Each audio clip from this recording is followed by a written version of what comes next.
안녕하세요. 2026년 1월 19일 월요일 오정, 오늘의 시장 흐름과 투자 전략을 알아보겠습니다. 글로벌 시장은 현재 다양한 거시정제 변수와 정책적 불확실성 속에서 높은 변동성을 보이고 있는데요. 특히 현 미국 대통령 트럼프의 정책적 발언과 연준 의장 교체 가능성, 그리고 각국의 경제 지표 발표에 시장의 이목이 집중되고 있어요. 이번 주에는 1월 22일 마틴 루터 킹 추모일로 미국 증시가 휴장하고 1월 23일 트럼프 대통령의 연설이 예정되어 있으니 주목해 주세요. 간밤은 아니지만 지난주 미국 증시를 먼저 살펴보겠습니다. 나스닥은 1% 하락했지만 중소형주 중심의 러셀 2000 지수는 강세를 이어갔어요. 이는 그동안 인공지능 관련 대형주에 쏠렸던 자금이 분산되는 과정으로 해석될 수 있습니다. 현 트럼프 대통령의 그린란드 관련 관세 위협, 미국에 투자하지 않는 반도체 기업에 대한 관세 부과 가능성 언급 등은 시장에 불안감을 안겨줬습니다.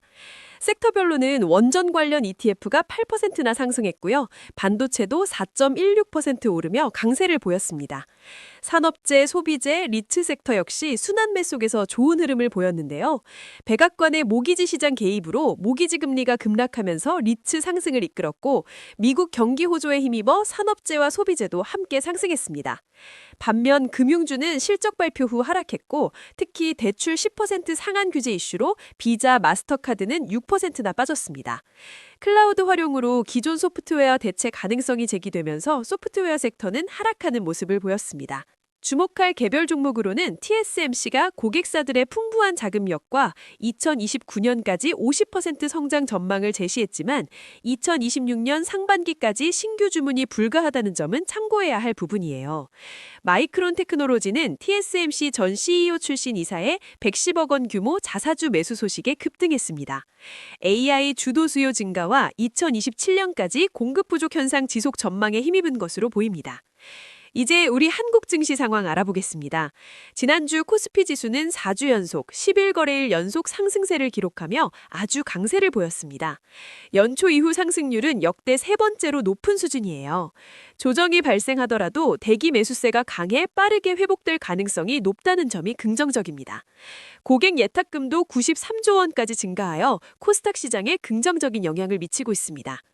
한국 증시에서 가장 중요한 이슈는 바로 국민연금의 국내 주식 투자 비중 상향 논의입니다.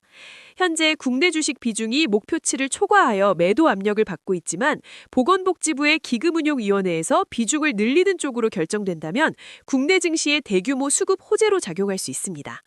반면 만약 비중 축소가 결정된다면 약 60조 원의 매도 물량이 나올 수 있어 시장에 큰 부담이 될 수 있다는 점, 우리 개인 투자자들은 꼭 인지해야 할 부분입니다. 이러한 결정이 우리 시장의 향방을 크게 좌우할 수 있겠죠. 국내 2차 전지 섹터는 중국 업계에 밀리고 기술적 한계를 벗어나지 못하고 있다는 지적과 함께 매도 추천이 제시된 만큼 주의가 필요합니다. 반도체 섹터는 글로벌 훈풍에 힘입어 외국인과 기관의 관심이 높아질 것으로 예상됩니다. 암호화폐 시장도 살펴볼게요. 비트코인이 9만 불에서 9만 5,500불 라인에서 공방전을 벌이며 상승세를 보였습니다. 하지만 클래리티 법안의 무기한 연기와 스테이블 코인 규제 가능성 등 규제 불확실성이 커지고 있다는 점은 악재로 작용하고 있습니다.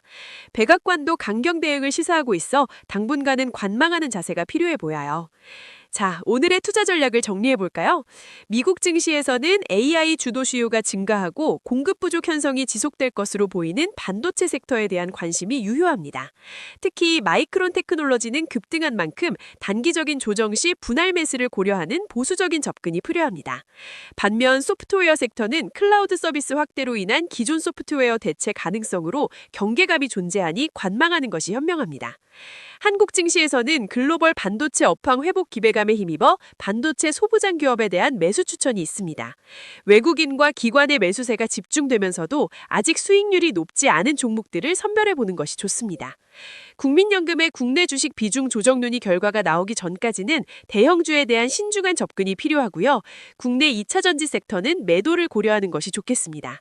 암호화폐 시장은 규제 불확실성이 증대되고 있으니 관망하는 것이 바람직합니다. 마지막으로 리스크 관리 방안입니다. 모든 투자에 있어 개별 종목의 경우 매수 후 일정 수준 하락 시에는 기계적인 손절을 고려하여 손실을 제한하는 것이 중요합니다. 현재처럼 거시경제적 불확실성과 정책 변화 가능성이 높은 시기에는 전체 투자 자산의 20%에서 30% 이상을 현금으로 유지하여 시장 변동성에 대비하고 새로운 투자 기회를 포착하는 데 활용하는 것을 추천드립니다. 오늘의 시장 분석은 AI가 작성한 것으로 투자 추천이 아니며 참고용이라는 점 다시 한번 말씀드립니다. 오늘 내용이 유익하셨다면 구독과 좋아요, 알림 설정 꼭 부탁드려요. 저는 다음 시간에 다시 찾아오겠습니다.